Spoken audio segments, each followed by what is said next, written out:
Fala, meu lindo, minha linda.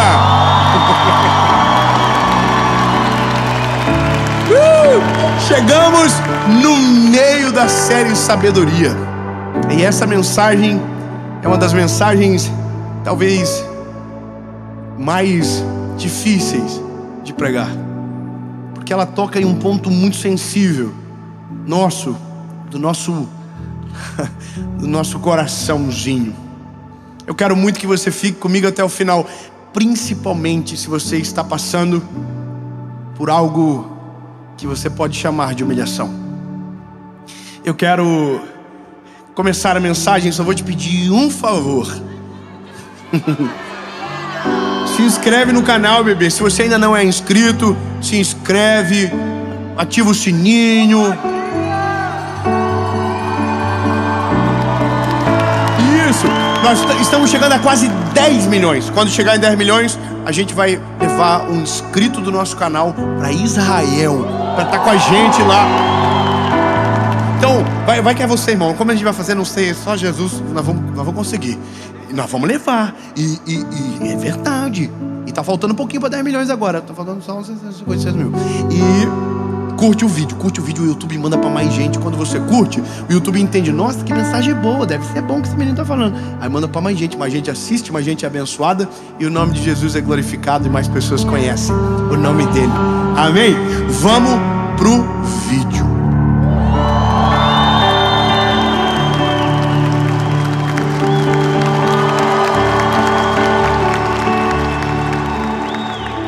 Segundo Reis, capítulo de número 5, diz o seguinte: ora, Naamã, capitão do exército,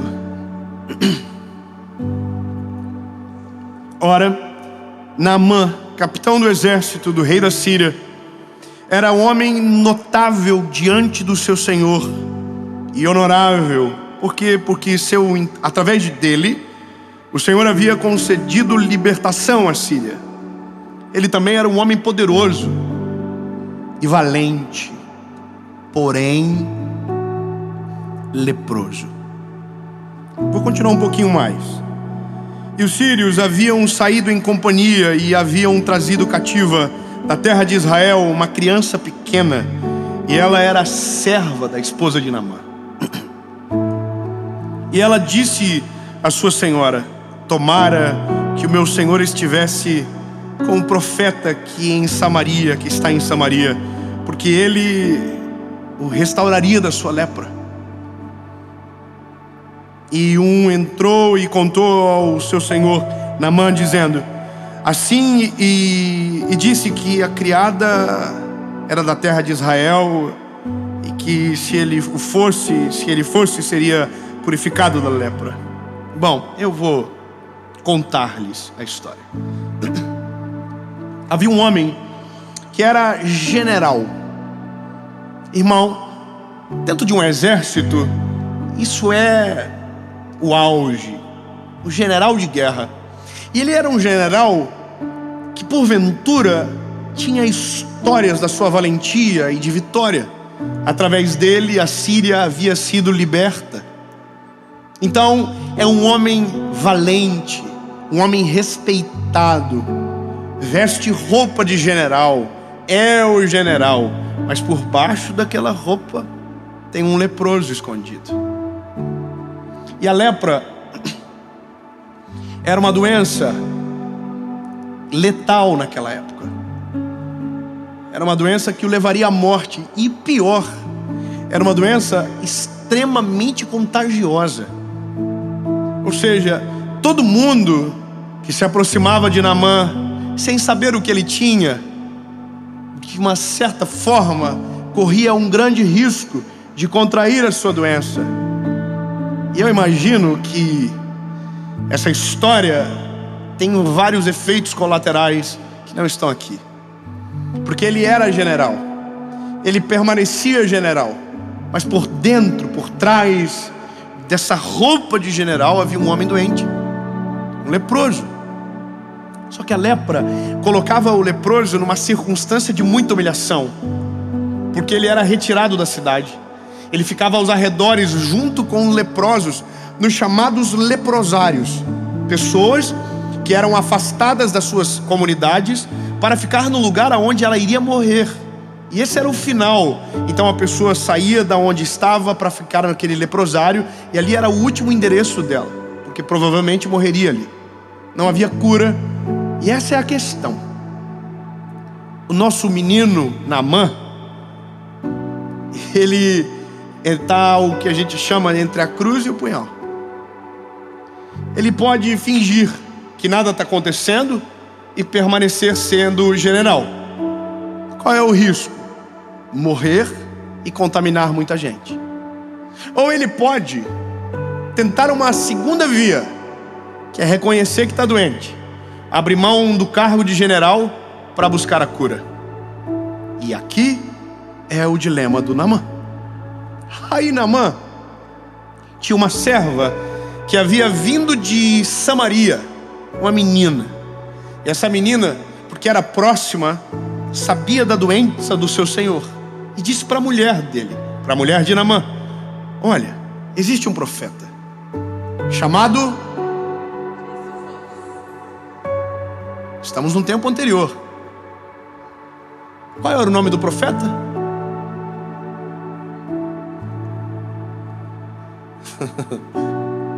Eu não li essa parte. Mas e a escola bíblica dominical? O Eliseu. O nome do profeta era Eliseu. Ela disse: se esse homem, Naamã, encontrar-se com o profeta, ele pode ajudá-lo a se purificar da lepra, porque sabia que Eliseu era um homem de Deus. Ok. Aí, só que o que é o problema? O Eliseu não é da Síria. O Eliseu é de Samaria. Era irrival. Israel e Síria não se bicavam, tinham históricos de guerra. Então agora, se ele quer ser curado, ele não vai ter só que abrir mão de ser o general da Síria, ele vai ter que sair para o território inimigo.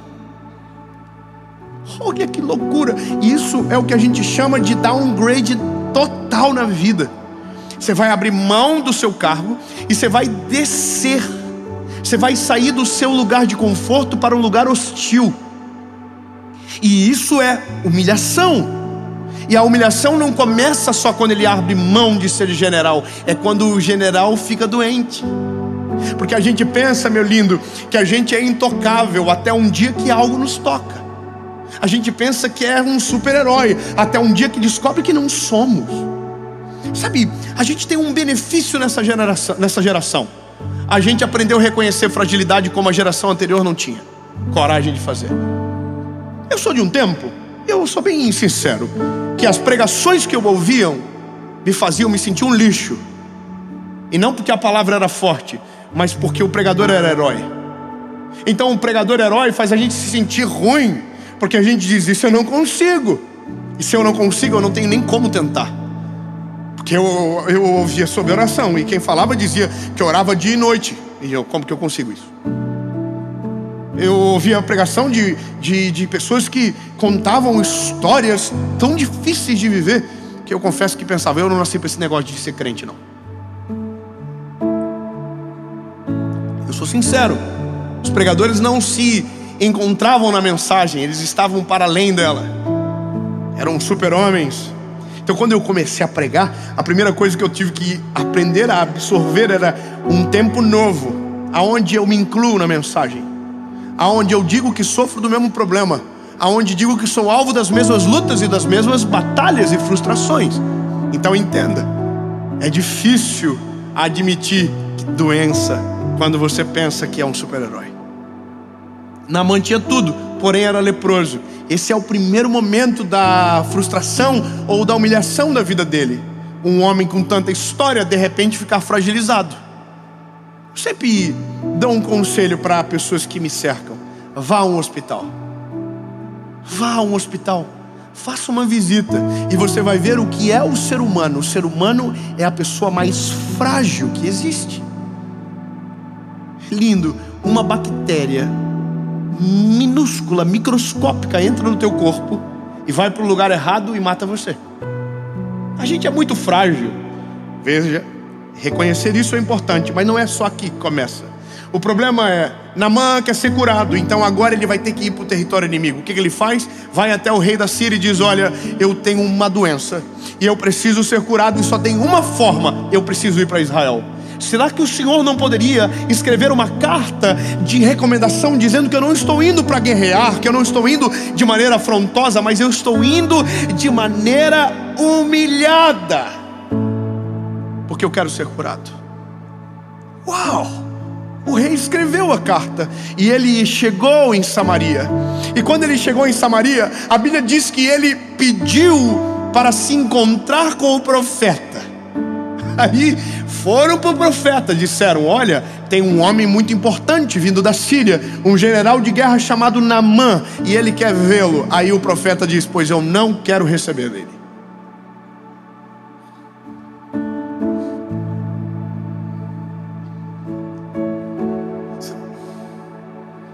Peraí, o profeta é um homem de Deus, e o homem de Deus está dizendo: não quero papo com esse cara não.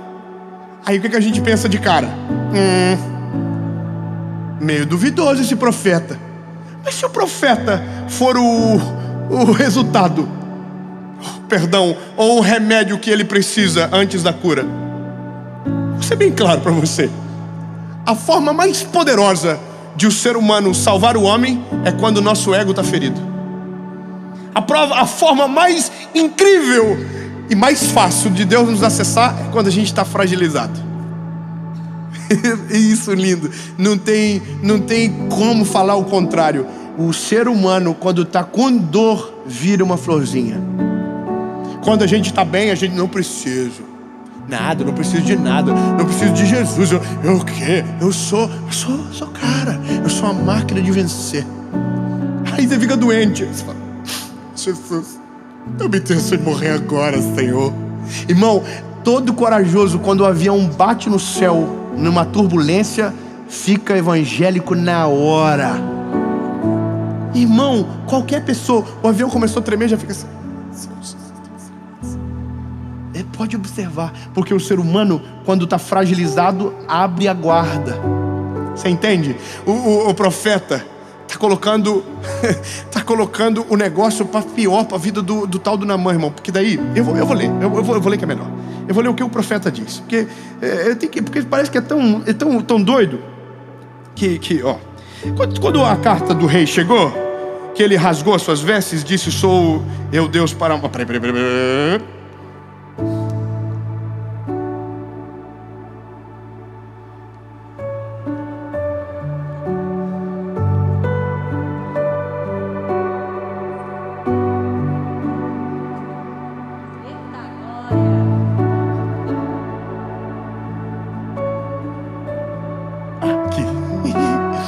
E assim sucedeu.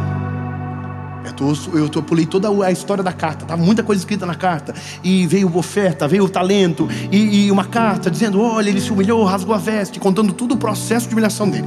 Aí chega aqui: e sucedeu que quando Eliseu, o homem de Deus, ouviu que o rei de Israel havia rasgado as suas vestes, que ele viu ao rei dizendo: porque rasgaste as suas vestes, desde que vem até mim e saberá que existe um profeta em Israel, Naamã veio com os seus cavalos, com sua carruagem, e parou à porta da casa de Eliseu.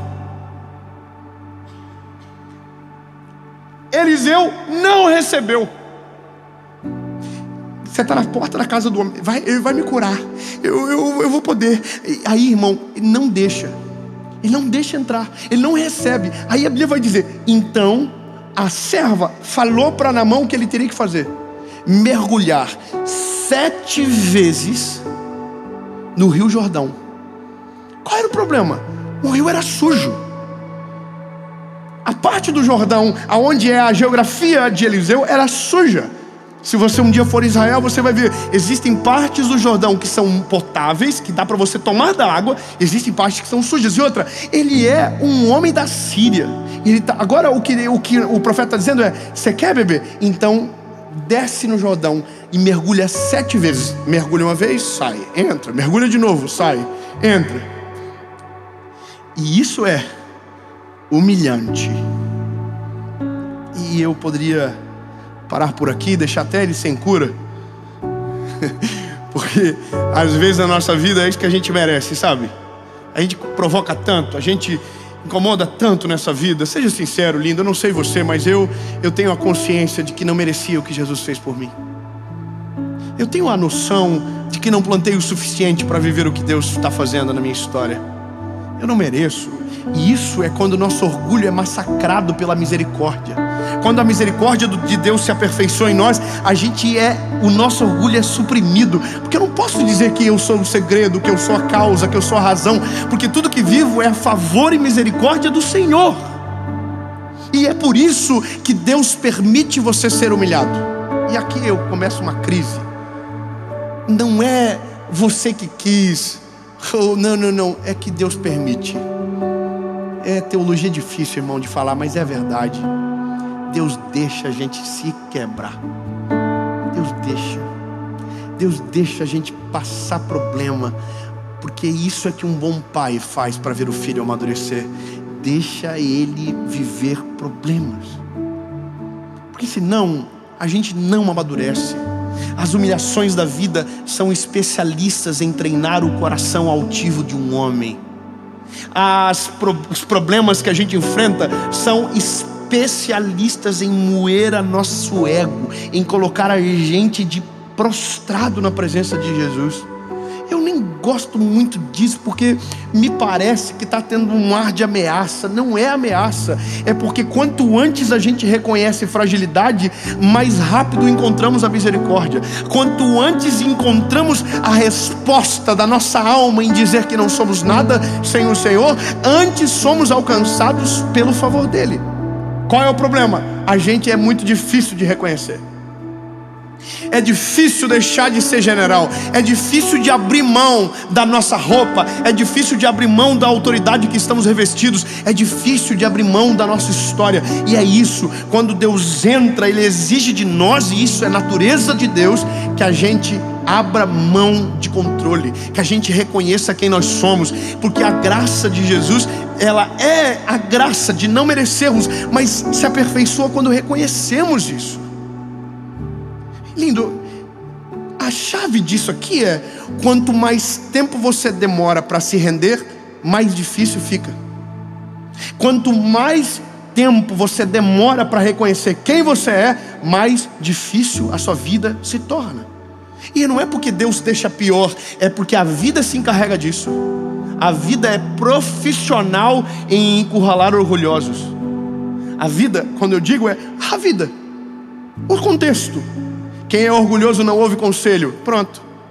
Quem é orgulhoso não aceita repreensão. Pronto. Quem é orgulhoso não ouve ninguém. Quem é orgulhoso pensa que está certo toda a vida. Quem é orgulhoso não olha com humildade para o próximo. Quem é orgulhoso se sente superior aos demais. Precisa que Deus faça alguma coisa para essa pessoa sofrer? É óbvio que não. Ela sofre sozinha. Quem é orgulhoso não perdoa. Quem é orgulhoso não consegue liberar perdão. Quem é orgulhoso não consegue dizer que ama. Quem é orgulhoso não consegue abraçar com humildade. Quem é orgulhoso não se sujeita a nada. E isso é a gente. Nós somos assim. Quando você tiver um filho, você vai descobrir que a criança, ela nasce orgulhosa. É difícil isso, mas é a verdade. A criança precisa de regra, de limite. Ela precisa ser educada, ela precisa ser amada, mas ela nasce com a sensação de que ela pode tudo. Irmão, a minha filha subiu numa cadeira e ela se jogava se eu não pegasse ela. A cabeça dela não vai dar nada se ela cair. Até o dia que ela cair mais baixo, ela vai olhar para o mais de cima e dizer: se aqui eu machuquei, lá em cima eu vou me estamanar. Por isso, o nosso orgulho é testado nas dores da vida, e ele é massacrado nelas. E aqui, lindo, eu prefiro ter um final feliz. Senão todo mundo vai ficar com essa carinha assim: poxa, a vida toda vai ser humilhação então. Ai, gente, não sei como te dizer isso. É que de um certo jeito, a gente vai ser trabalhado por Deus o resto da nossa vida. Irmão, todos os dias da nossa vida, Deus vai estar trabalhando no nosso orgulho.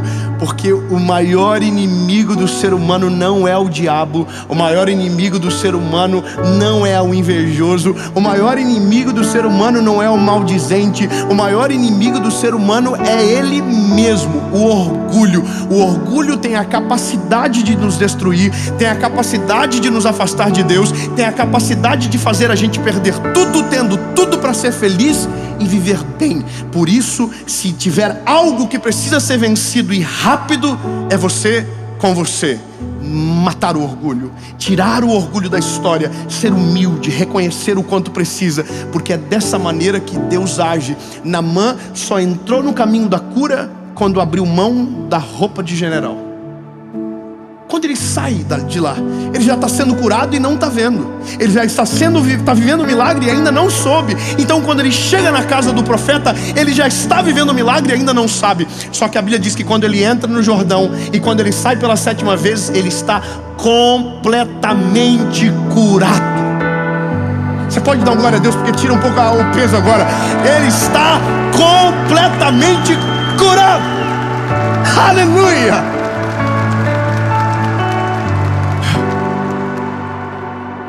Bebê, vou falar uma coisa bem importante. Você só vai ser achado o dia que reconhecer que está perdido. Você só vai ser curado o dia que reconhecer que está doente. Você só vai ser e se sentir amado de verdade o dia que descobrir que sem Jesus você não consegue. E é isso, acabou. O Evangelho destrói as nossas barreiras, as nossas crises, o nosso orgulho, coloca a gente no lugar certo e devolve para nós a capacidade de ser amado pelo Senhor Jesus. Quando tiramos o orgulho, somos achados de maneira sobrenatural. Quando reconhecemos que estamos doentes, o Senhor Jesus nos cura. Quando reconhecemos que estamos perdidos, Ele nos acha. E a vida muda nesse dia, quando Ele nos acha. Eu sou um evangelista. Essa é a minha razão de viver. Eu prego o Evangelho para todo mundo. E uma das coisas que mais me incomoda é quando alguém diz que a massagem do ego é a mensagem evangelística. Porque quando você trata as emoções de alguém, quando você fala com amor na fala, quando você usa o Evangelho para resgatar a esperança, somos tentados a pensar sobre isso. Então eu sou o centro, então é tudo para mim. Não, lindo. Toda vez que o Evangelho é pregado, ele faz o contrário dentro do ser humano. É a gente que às vezes não deixa acontecer por completo. Ele faz a gente crer de verdade que sem Jesus não somos nada. Ele faz a gente entender que a fonte do milagre é Jesus. A razão da nossa existência é Ele. Para Ele, por Ele, todas as coisas. Esse é o Evangelho verdadeiro de Jesus. Só que de verdade, eu concordo quando precisamos resgatar alguns pontos sensíveis. E o ponto mais sensível do ser humano, sim, é o orgulho. Ô lindo, eu vou fazer um apelo aqui agora. Não é pesado o clima, não pesou? Vou fazer porque essa é a razão da palavra. Veja, olha o declínio. General, leproso, imigrante, rejeitado pelo profeta, sujo num rio apodrecido. Só que daqui ele sai para outra posição, curado. Tem mais, aprovado, reestabelecido, general de novo. Você entende? Os altos e baixos fazem a gente lembrar de quem somos e de quem não somos, o que temos e o que de verdade não temos. E a pergunta é, lindo, se você está doente, reconhece hoje que precisa ser curado. Se você está com saudade de Jesus, volte para Jesus hoje. Não deixa para amanhã. Não permita nenhum dia mais na sua vida, mas reconheça que você não pode sem Ele. Entregue a vida de uma vez por todas. Essa semana a gente estava no Natal ministrando e eu fui almoçar num lugar. E quando a pessoa me viu, ele pensei, ah, meu Deus, Dave? Eu falei, sou eu. Ele falou, faz 6 meses que eu estou afastado de Jesus. Eu falei, é verdade? Que coisa, hein? Que eu ia almoçar, né? Fui até ali para comer só, não estava combinado nada, não. Aí, irmão, eu pedi a comida e ele saiu. E eu comi remoendo o que ele tinha dito. Eu não consegui mais voltar. Eu estou afastado. Ele fez o primeiro passo do Naamã. Ele saiu da função de garçom. Ele veio até mim e ele disse, eu estou afastado. Aí, irmão, eu sou o profeta Eliseu na hora. Vontade de mandar ele embora. Eu queria só comer. Só que aí que tá, eu fiquei engasgado. Aí, irmão, terminamos de comer, pagamos a conta. Aí ele veio para dar tchau. Eu falei, pode tirar uma foto? Claro que pode. Aí tirar uma foto. Aí quando ele estava saindo, eu falei, vem cá, bebê. Ele, pois não, ajoelha aí. Porque, irmão, ele não estava servindo, ele estava pedindo socorro. Quando ele diz, eu estou afastado, ele está dizendo, eu quero voltar e não sei como.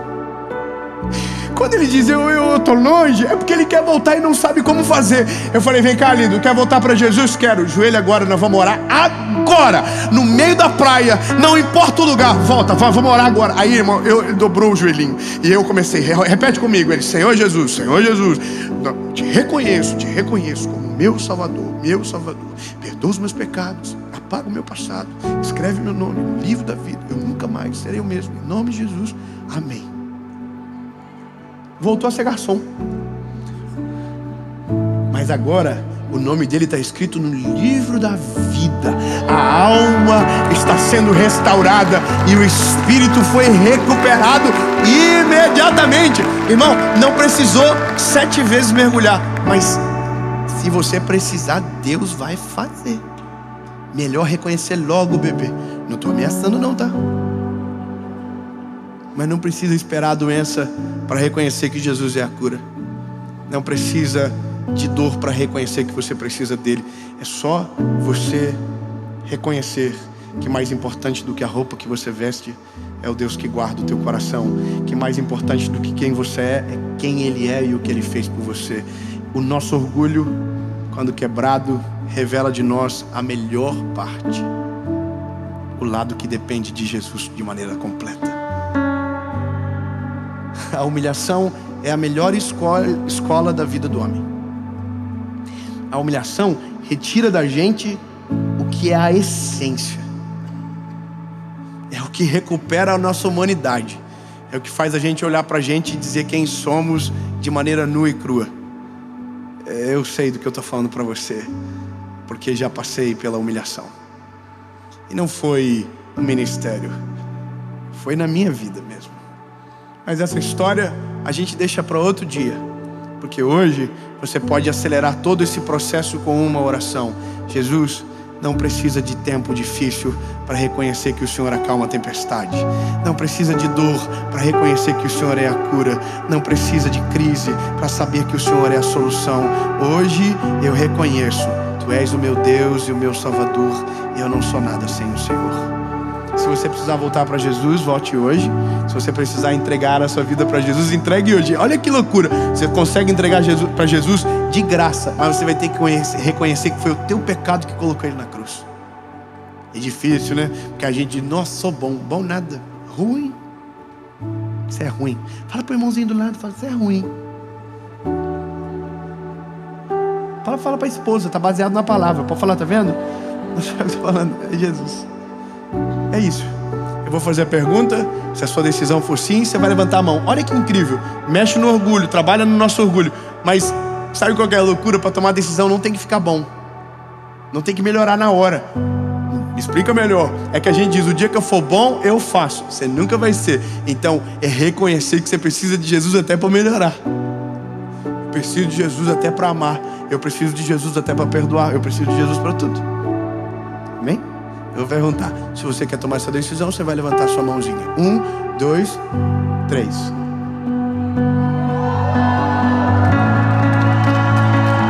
Não, muita gente.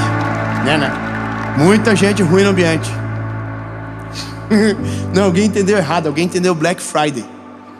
Não, irmão. Eu estou convidando você para morrer.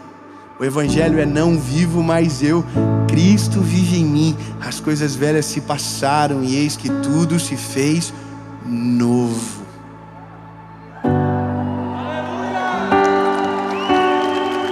Aquele que quiser vir após mim, negue-se a si mesmo, tome a sua cruz e siga-me. Então é para você, Tem certeza? Se você estiver aqui, você levante a mão. Se você estiver na tua casa, onde você estiver, fecha o olhinho. Se quiser dobrar o joelhinho, pode dobrar também. Mas às vezes no Uber não vai pegar bem, né? No ônibus, no trabalho, deixa pra lá. Depois você dobra o joelhinho. Mas se você estiver tomando a decisão, deixa no comentário que você tomou a decisão.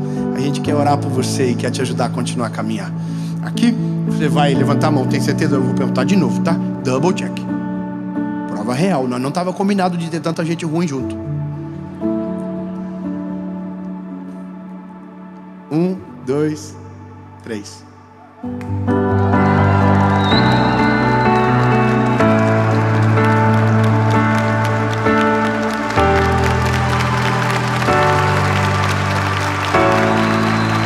Fique de pé, por favor.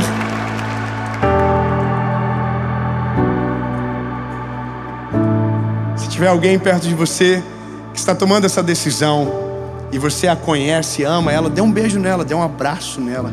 Fala para ela, essa é a melhor decisão da sua vida.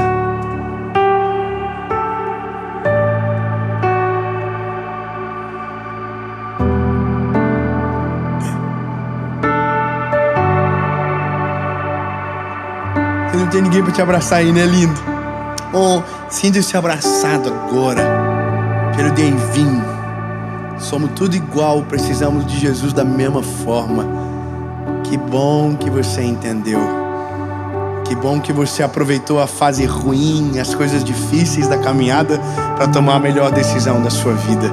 Se essa é a razão, você vai fechar os teus olhinhos agora e você vai repetir comigo uma oração, palavra após palavra. Diga comigo quem está tomando a decisão. Diga, Senhor Jesus, eu reconheço que sou ruim, frágil e pecador. Perdoa os meus pecados, apaga o meu passado, escreve meu nome no livro da vida. Eu nunca mais serei o mesmo. A partir de hoje, eu sou propriedade única e exclusiva sua. Em nome de Jesus.